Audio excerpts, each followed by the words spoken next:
नमस्कार मित्रों, मैं हूं अमित पारिक। एक बार फिर से सभी लोगों का आपके अपने गायत्री क्लासेस में स्वागत है। हम बात कर रहे थे 12th क्लास एग्रीकल्चर केमिस्ट्री के छठे अध्याय की अम्लीय तथा लवण प्रभावित मृदाओं की। इसके अंतर्गत हम लोगों ने इसके 3 पार्ट पढ़ चुके हैं। आज हम इसकी बात करते हैं चौथे। इससे पहले मैं ये वीडियो स्टार्ट करूँ, प्लीज़ यदि आप लोगों ने इसको सब्सक्राइब नहीं किया है तो आप लोग सब्सक्राइब कीजिए, लाइक कीजिए और इसे ज़्यादा से ज़्यादा शेयर करने की कोशिश कीजिए। तो हम चलते हैं इसके आज के टॉपिक। देखिए, केंद्रीय मृदा लवणता अनुसंधान संस्थान करनाल हरियाणा के अनुसार लवण प्रभावित मृदा 2 वर्गों के अंदर विभाजित की गई है। तो देखिए दोस्तों कि केंद्रीय मृदा लवणता अनुसंधान संस्थान जो है ये कहाँ पे स्थित है? करनाल हरियाणा के अंदर स्थित है।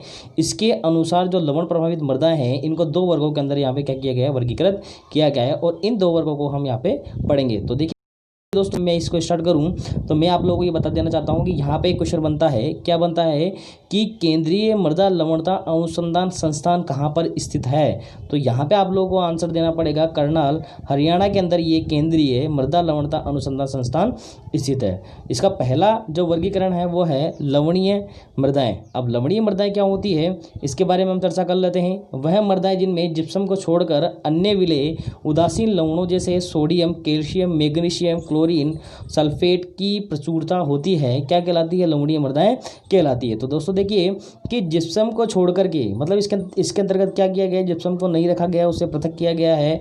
जबकि सोडियम, कैल्शियम, मैग्नीशियम, क्लोरीन और सल्फेट जो है यदि इसके अंदर किसी मृदा में इनकी प्रचुर मात्रा हो तो क्या नाम से उन्हें लवणीय मृदाएं कहा गया है? क्या कहा गया है दोस्तों? उन्हें लवणीय मृदाएं कहा गया है। इसके दूसरे टॉपिक के अंतर्गत बताया गया है कि इसकी जो पीएच होती है वो कितनी होती है? 8.2 से क्या होती है? कम होती है। कितनी होती है दोस्तों? 8.2 से पीएच कम होती है।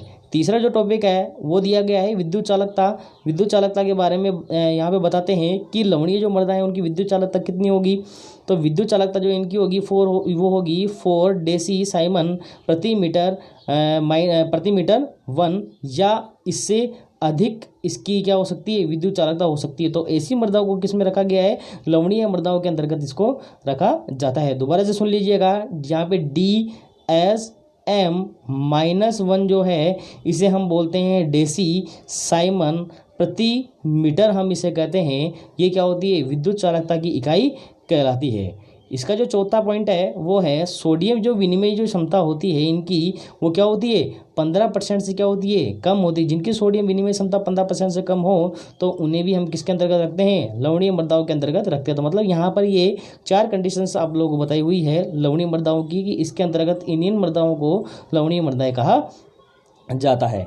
नेक्स्ट आता है यहाँ पर दूसरा है सेकंड, क्षारीय मृदाएं। अब क्षारीय मृदाएं किन्हें कहते हैं?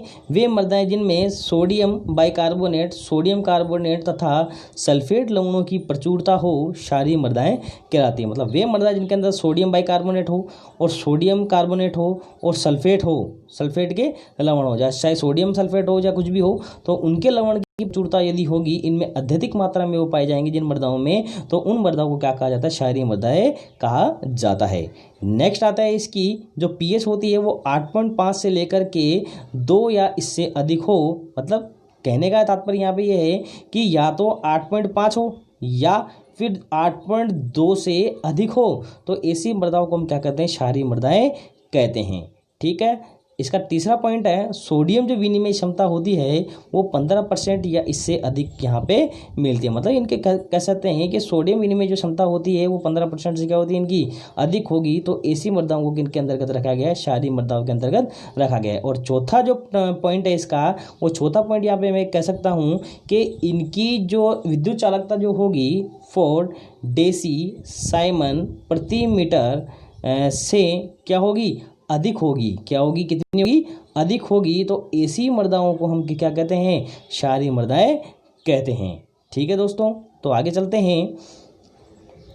आगे टॉपिक है हमारा मृदा क्षारकत्व एवं लवणता का मृदा एवं पौधों पर प्रभाव। मतलब ये इनका कहने का तात्पर्य ये है कि मृदा की क्षारकता और उसकी लवणता का उस मृदा पर और पौधों पर क्या प्रभाव पड़ता है वो उसका हम यहाँ पे अध्ययन करेंगे। पहला है सोडियम की अधिकता के कारण मृदा संरचना क्या हो जाती है?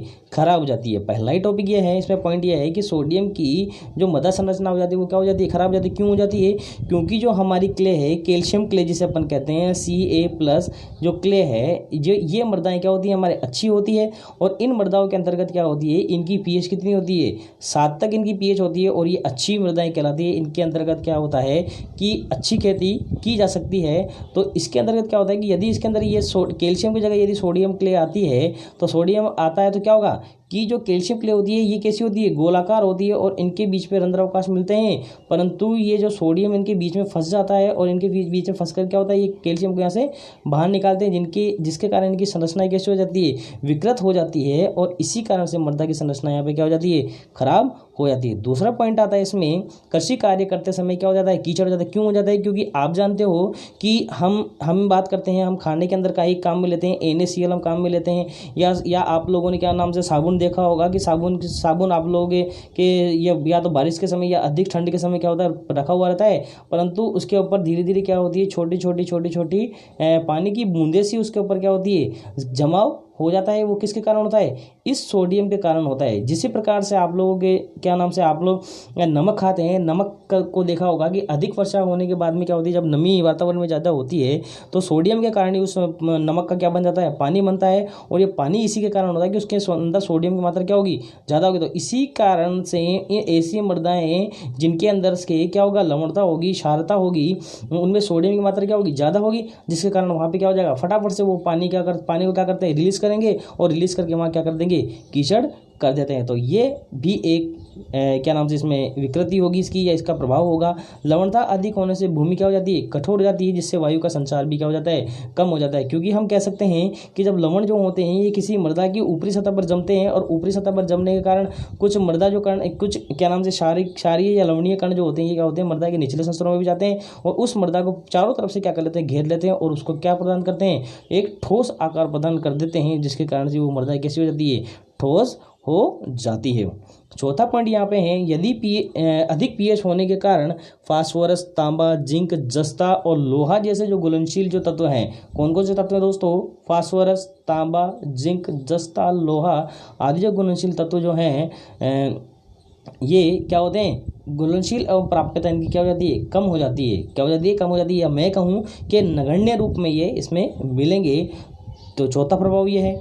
पांचवा प्रभाव क्या हो जाता है, बोरोन तथा मोलिब्डेनम। बोरोन और मोलिब्डेनम की मात्रा इसके अंदर क्या हो जाती है, अधिक होने के कारण ये क्या करती है, पेड़ पौधों पर विषैला प्रभाव डालते हैं, जिसके कारण पादपों की मृत्यु हो जाती है।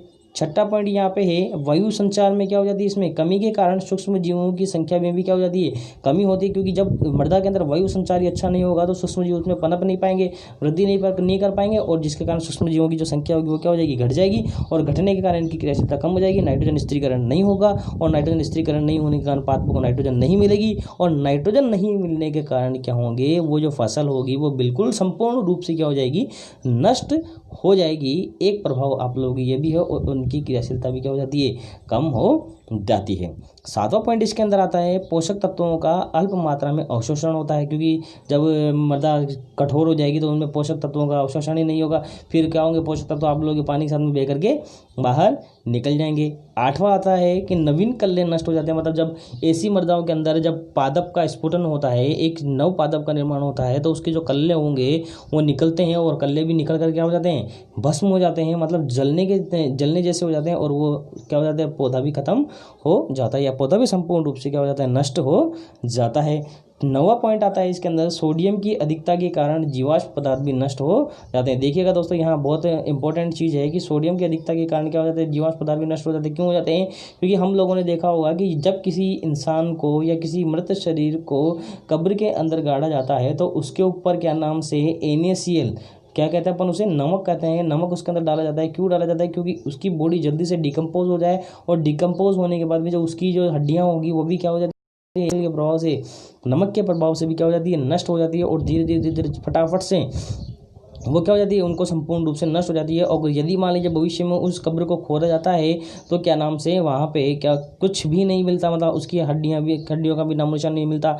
इसी प्रकार से यदि मान लीजिए हमारे किसी जगह या किसी स्थान पर यदि मान लीजिए डायनासोर्स यदि क्या नाम से लुप्त हो चुके हैं और डायनासोर उसके अंदर ये किसी ज़मीन में दबे हुए हैं, तो उस ज़मीन पर यदि मान लीजिए लवणता उसके अंदर आ जाती है, तो लवणता आने के कारण जो उसकी वो क्या होगा, पानी के साथ में मृदा के साथ में क्या होगी, जो मृदा में से आप लोगों की जो नमक होगा या लवण होंगे वो कहाँ जाएंगे कि मृदाओं के निचले संस्तरों में जाएंगे, जहाँ पर क्या नाम से आप लोगों के जीवाश्म पदार्थ क्या होंगे, दबे हुए रहते हैं। तो उस जगह वो जाएंगे तो क्या होंगे, उस जीवाश्म पदार्थ के संपर्क में आएंगे और जीवाश्म पदार्थ में संपर्क में आने से उन जीवाश्म पदार्थों को संपूर्ण रूप से क्या कर देंगे, ये नष्ट कर देंगे। और इस तरीके से हमें जीवाश्म पदार्थ भी नहीं मिल पाएंगे और पृथ्वी की जो उत्पत्ति हुई है किस कारण से हुई है, तो इसका भी पता हमें नहीं चल पाता। नेक्स्ट आता है इसके अंदर लवण प्रभावित मृदाओं की पहचान। अब लवण प्रभावित मृदाओं की पहचान किस तरीके से करते हैं, तो देखिए दोस्तों यहाँ पे दो तरीके हैं इनको मृदाओं को पहचानने के। एक तो है लवणीय मृदाओं के चाशु लक्षण और एक क्षारीय मृदाओं के चाशु लक्षण। चाशु लक्षण का मतलब होता है चक्षु, नेत्र, नयन, चक्षु, लोचन जिन्हें हम कहते हैं, ये हमारे आँख के पर्यायवाची शब्द होते हैं। और चाशु क्या है, आँख है, तो मतलब आँख से दिखने वाले जो लक्षण होते हैं इन्हें अपन क्या कहते हैं, चाशु लक्षण कहते हैं। तो सबसे पहले मैं बात करता हूँ लवणीय मृदाओं की चाशु लक्षणों की। क्या होगा कि गर्मियों के समय में यदि लवण की सफ़ेद भूरे रंग की परत क्या होती है, मृदा पर दिखाई देती है, तो इसका मतलब क्या होता है, यदि सफ़ेद और भूरे रंग की परत दिखाई देगी, इसका मतलब क्या होगी, वो मृदा कैसी होगी, लवणीय होती है। यदि पत्तियों का रंग गहरा हरा होगा और यदि उसके किनारे भी झुलसे हुए होते हैं, तो इसका मतलब भी क्या है, वो मृदा कैसी है, लवणीय मृदा होगी। मिट्टी में पर्याप्त नमी होने के बावजूद भी यदि मान लीजिए पादप उस जगह मुरझा जाते हैं, तो इसका मतलब क्या होगा, वो मृदा कैसी होगी, लवणीय मृदा होगी। पौधे की वृद्धि यदि रुक जाए, यदि पौधे की वृद्धि नहीं हो, तो उसका मतलब भी क्या होगा, वो लवणीय मृदा आप लोगों के होगी। नेक्स्ट आता है क्षारीय मृदा के चाशु लक्षण। अब क्षारीय मृदाओं को किस प्रकार से देख करते हो कि पहला पॉइंट है वर्षा ऋतु में काफी समय तक जल भरा रहता है। अब इस ऐसे मृदा में क्या होगा, वर्षा ऋतु में जल अधिक रहेगा, तो इसका मतलब क्या है, वो क्षारीय आप लोगों की मृदा होगी।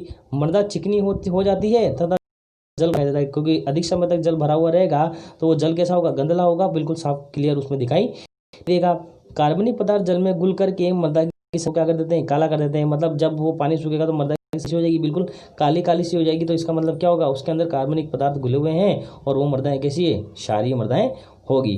पादपों की वृद्धि भी क्या हो जाती है, इसमें रुक जाती है। तो दोनों लक्षण एक जैसे हैं, तो इसमें थोड़ा सा क्या नाम से ये तय कर पाना मुश्किल होता है कि लवणीय मृदाएं या क्षारीय मृदाएं। तो बाकी के जो तीन है ये बिल्कुल स्पष्ट हैं, स्पष्ट रूप से हम कह सकते हैं कि ये मृदा, इनको देख करके ये मृदा लवणीय मृदा कैसी है, हमारे क्षारीय मृदाएं कहलाती है। अगला टॉपिक आता है लवणीय तथा क्षारीय मृदाओं में अंतर। अब लवणीय और क्षारीय मृदाओं में अंतर किस तरीके से स्पष्ट कर सकते हैं, वो भी देख लेते हैं। इससे पहले है लवणीय मृदाएं और फिर है क्षारीय मृदा। अब लवणीय मृदा क्या होगा कि इनमें जो विद्युत चालकता 25 डिग्री सेंटीग्रेड पर कितनी होती है, 4 डेसीसाइमर -1 से क्या हो जाती है, अधिक होती है। परंतु क्षारीय मृदाओं में क्या होती है, ये कम होती है। हानिकारक विलेय जो लवण होते हैं ये 0.2% से क्या होते हैं, अधिक होते हैं। परंतु क्षारीय मृदाओं में क्या होते हैं, कम होते हैं। लवणीय मृदा में क्या होती है, विनिमय सोडियम क्षमता कितनी होती है, 15% से कम होती है, जबकि क्षारीय मृदाओं में क्या होती है, 15% से अधिक पाई जाती है। लवणीय मृदाओं की जो पीएच होती है वो 8.5 से क्या होती है, कम होती है। परंतु क्षारीय मृदाओं की जो पीएच होती है वो 8.5 से 10 तक पाई जाती है। लवणीय मृदा जो होगी इनके अंदर सोडियम सल्फेट की क्या होगी, प्रधानता होगी, जबकि क्षारीय मृदाएं जो होगी इनके अंदर Na2CO3 की प्रधानता होती है। लवणीय मृदा जो होगी इसके अंदर क्या होगा, विद्युत अपघट्य मिलाने पर मृदा कणों का उन्नीपिंडन हो जाता है। क्या हो जाता है दोस्तों, यहाँ पे उन्नीपिंडन हो जाता है। ये मैंने आप लोगों को पहले और दूसरे चैप्टर में पढ़ा चुका हूँ, उन्नीपिंडन क्या होता है, तो वहाँ पे जाकर के आप लोग पढ़ लीजिएगा इसको। और क्या होगा, क्षारीय मृदा के अंदर क्या होती है कि मृदा कणों का प्रकीर्णन भी क्या होता है, नहीं होता है, और जिसके कारण ये क्षारीय मृदाएं कहलाती है। आगे है लवणीय मृदा क्या होगी कि पादप वृद्धि पर बुरा प्रभाव डालती है तथा मृदा विलयन के प्राशरण दाब के कारण भी ये सब चीज़ होती है। जबकि क्षारीय मृदा में क्या होता है, मृदा विलयन के क्षारता के कारण ये होती है, क्योंकि जब मृदा विलयन के अंदर क्या होंगे, क्षारीय तत्व ज़्यादा होंगे, तो कैसी होगी वो मृदा, क्षारीय। और इसके अंदर आप लिख सकते हैं कि लवणीय मृदा क्या होगी, मतलब उसके अंदर क्षारता लवणता क्या होगी, ज़्यादा होगी, इसलिए वो मृदा कैसी होगी, लवणता को प्राप्त होगी। तो इस तरीके से हम इन मृदाओं के अंदर क्या कर सकते हैं, अंतर कर सकते हैं। अगला टॉपिक है हमारे भौतिक एवं जल तकनीकी विधि द्वारा लवणीय तथा क्षारीय मृदाओं का संशोधन, या हम कह सकते हैं कि लवणीय और क्षारीय मृदाओं को किस प्रकार से उपचारित कर सकते हैं, इनकी कौन कौन सी विधियां हैं, इनका वर्णन कीजिए। तो ये विधियां हम उसके अंदर लिख सकते हैं। पहली विधि है मृदा सतह को खुरच कर। अब मृदा सतह को खुरच करके क्या होती है कि हम जानते हैं कि लवणीय जो मृदा होती है इनकी सतह क्या होती है, लवणीय मृदा जो होती है इनकी सतह पर क्या होती है कि एक सफ़ेद सफ़ेद सी परत इनके ऊपर जमी हुई रहती है, और जमी हुई रहती है जिस परत को हम क्या कहते हैं, यहाँ से यदि संपूर्ण रूप से ऊपर से इसको हटा दिया जाए तो क्या नाम से इसकी लवणता को क्या किया जा सकता है, घटाया जा सकता है। तो इस तरीके से हम क्या नाम से उस खेत की जो लवणता है उसको उपचारित कर सकते हैं। परंतु क्या ये करना संभव है? नहीं। छोटे खेतों में कर सकते हैं, परंतु यदि मान लीजिए 20 बीघा, 30 बीघा, 100 बीघा, 150 बीघा, 200 बीघा जमीन है तो उस जगह ये विधि काम में लेना बहुत इम्पॉसिबल होती है। क्यों? क्योंकि वहाँ खर्चा क्या हो जाता है, ज़्यादा होता है। इस कारण से ये विधि हम काम में नहीं ले सकते।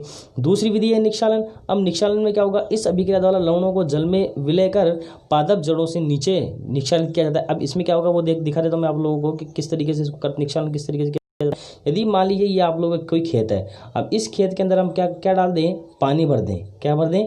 पानी भर दे। अब इसके अंदर यदि पानी भर दिया जाए, कुछ समय तक ये पानी रखा जाए या 7 दिन तक कम से कम इस पानी को रखा जाए, तो क्या होगा कि जो लवण है वो क्या होंगे, पानी के साथ में घुल कर के मृदा के क्या हो जाएंगे, निचले स्तरों में चले जाएंगे। जहाँ तक क्या नाम से पादपों की जड़ें नहीं पहुँच सकती है उससे निचले स्तरों में चले जाते हैं, जिसके कारण भी क्या हो जाती है, मृदा की लवणताओं को क्या किया जाता है, नष्ट किया जा सकता है या उसे कई हद तक कम किया जा सकता है। अब इसकी विधि क्या है वो भी देख लेते हैं कि सबसे पहले हम क्या करेंगे, एक खेत है, ठीक है, इस खेत को छोटे छोटे भागों में हम बांटते हैं और छोटे छोटे भागों में बांट करके छोटी छोटी क्यारियाँ बना लेंगे। अब इन क्यारियों में क्या करेंगे, पानी भर देंगे, और पानी भर देंगे तो 7 दिन तक पानी बना रहेगा। उस पानी में लवण मिलेंगे, घुलेंगे, तो इस जल के अंदर ये लवण घुल कर होंगे मृदा के निचले संस्तरों में चले जाएंगे। तो इस तरीके से क्या होगा, इन खेतों की गहराई में चले जाते हैं और क्या नाम से इनमें निक्षालन की प्रक्रिया संपन्न हो जाती है। अगली प्रक्रिया है खाई खोद कर। अब खाई खोद कर किस प्रकार से कर सकते हैं, देखिए दोस्तों मैं इसको समझा देता हूँ आप लोगों को कि जैसे कि मान लीजिए ये कोई खेत है, ठीक है, और ये जो है यहाँ पर ये जो जगह है, इस जगह है ये जगह है आप लोग, ये क्या है, खेत की मेड़ है। क्या ये खेत की मेड़, येलो कलर से मैंने इसको दिखाया है, ये क्या है, खेत की मेड़ है, ठीक है।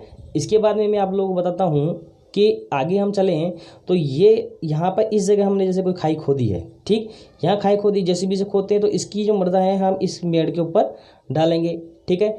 उसके बाद में यहाँ दूसरी खाई हमने खोदी तो दूसरी खाई की मृदा को किसके अंदर डालेंगे, पहली खाई के अंदर। ये पहली खाई खाई है, ठीक है, तो पहली खाई के अंदर हम इसको डालेंगे। तीसरी खाई हमने खोदी तो इस तीसरी खाई की मृदा को किसके अंदर डालेंगे, दूसरी खाई के अंदर डालेंगे। चौथी खाई खोदी तो इसकी मृदा हम किस में डालेंगे, तीसरी खाई में डालेंगे। तो इस तरीके से ये जो प्रोसेस है, ये प्रोसेस क्या होगा, हमारे चलता रहेगा। इस तरीके से हम पूरे खेत में इस चीज़ को अपनाएंगे। परंतु ये विधि भी आप लोग सोचिए कि किस हद तक ये सही है, क्योंकि अब ये विधि क्यों अपनाई जाती है, मेन कारण ये सोचें कि खाई में डालने से क्या होगा, अपन कह सकते हैं कि पहली जो ये लवणीय मृदा जो है इसकी ऊपरी सतह पर होगी, वो क्या हो जाएगी, पहली खाई में डालने से क्या हो जाएगी, नीचे दब जाती है, और जो सही मृदा जो होती है वो क्या हो जाती है, उसकी ऊपरी सतह पर आ जाती है। तो लवणीय मृदा को हम कहाँ पहुँचा देते हैं, उसके नीचे, और अच्छी मृदा को कहाँ ले आते हैं हम, ऊपर। तो ये विधि क्या होती है, अधिक खर्चीली होती है, जिसके कारण से भी हम इस विधि को क्या करते हैं, अपनाते नहीं है, क्योंकि बहुत ये ज़्यादा समय मांगती है, खर्चीली अधिक है, इसमें अधिक करना पड़ता है, इसलिए ये कम उपयोगी है। नेक्स्ट विधि आती है विलेय लवणों को ऊपरी सतह से बहाना। अब विलेय लवणों को ऊपरी सतह से किस प्रकार से बहा सकते हैं, देखिए दोस्तों, हम क्या करते हैं कि मान लो ये खेत है अपना, ठीक है, इस खेत के अंदर हम क्या भर देंगे, पानी भर देंगे। अब पानी भरने के बाद में क्या होगा, कुछ ही समय पश्चात इस पानी को यहाँ से क्या कर देंगे, बहा देंगे। यहाँ से बहा दो, चाहे इधर से बहा दो, चाहे इधर से बहा दो, चाहे इधर से बहा दो, खेत के किसी भी साइड से इसको बहा दिया जाए तो क्या नाम से इसमें उपस्थित जो लवण है वो पानी खुल करके क्या होंगे, खेत से बाहर निकल जाएंगे। तो इस तरीके से भी इस विधि को अपनाया जा सकता है। परंतु ये जो पानी विधियाँ हैं ये उसी जगह काम में आती है जहाँ पर पानी की अधिकता होती है, जहाँ पर बारिश अधिक होती है, या जहाँ पर नहरें हों या कुओं में अधिक पानी हो, तो उस जगह ये विधि अपनाई जाती है। कम पानी वाले स्थानों पर ये विधि अपनाई नहीं जाती। नेक्स्ट आती है जल निकासी। अब जल निकासी जो है वो किस प्रकार से होगी कि खेतों के अंदर से कि या फसलों के अंदर से जो एक्स्ट्रा जो पानी होता है उस पानी को क्या किया जाए, उचित विधियों द्वारा क्या किया जाए, खेत से बाहर निकाल दिया जाए। तो इस तरीके से वो जल निकासी कहलाती है। अब जो जल निकासी होती है ये क्या नाम से यहाँ पे दो तरीके से की जाती है। पहला जो तरीका है खुला जल निकासी। अब खुले जल निकासी में क्या होंगे कि इस प्रकार के जल निकासी में खेत के अंदर गहरी नालियाँ बनाई जाती है, जिससे इन नालियों द्वारा एक्स्ट्रा पानी बह के खेत से बाहर निकाल दिया जाता है। यही महीन कण की मृदा हो तो नालियों का अंतर 35 से 40 मीटर होता है, और यदि मोटी मृदा हो तो क्या नाम से इसका अंतर कितना होता है, 70 मीटर से ज़्यादा हो सकता है। मान लीजिए खेत है तो इस खेत के अंदर यदि मान लीजिए हम एक नाली बना दिया, 30 मीटर हो गई, महीन मृदा है तो एक नाली हमने यहाँ बना दी और एक नाली हमारी, तो ये इस नाली के अंदर क्या होगा, डिस्रिस करके जो एक्स्ट्रा जल है वो क्या होगा, यहाँ से बाहर निकल जाएगा। और यहाँ से बाहर निकलने के बाद में क्या होगा, ये यहाँ पर जो इसके अंदर जो लवणीयता होगी वो क्या हो जाएगी, इसकी कम हो जाएगी, और लवणीयता कम होने के कारण क्या होगा, इसमें से लवणता घट जाएगी। नेक्स्ट आती है टाइल द्वारा जल निकासी। अब टाइल द्वारा जल निकासी किसे कहते हैं कि मान लीजिए हम खेतों के अंदर टाइल बिछा दिए जाए, या उनकी मेड़ों के पास में टाइल बिछा दी जाए, और इन टाइलों के छिद्रों के अंदर क्या भर दी जाए, बजरी भर दी जाए। क्या भर दी जाए, बजरी भर दी जाए, जिनके अंदर क्या नाम से कचरा वगैरह न फंसे और पानी इन टाइलों के मध्य में से बह करके निकल जाए, तो ये टाइल जल निकासी कहलाती है। तो दो महत्वपूर्ण विधियां हैं, खुला जल निकासी और टाइल जल निकासी। वैसे टाइल जल निकासी को काम में नहीं लिया जाता, जबकि खुले जल निकासी बहुत ज़्यादा उपयोगी नहीं है। खुले जल निकासी को इस जगह काम में लिया जाता है।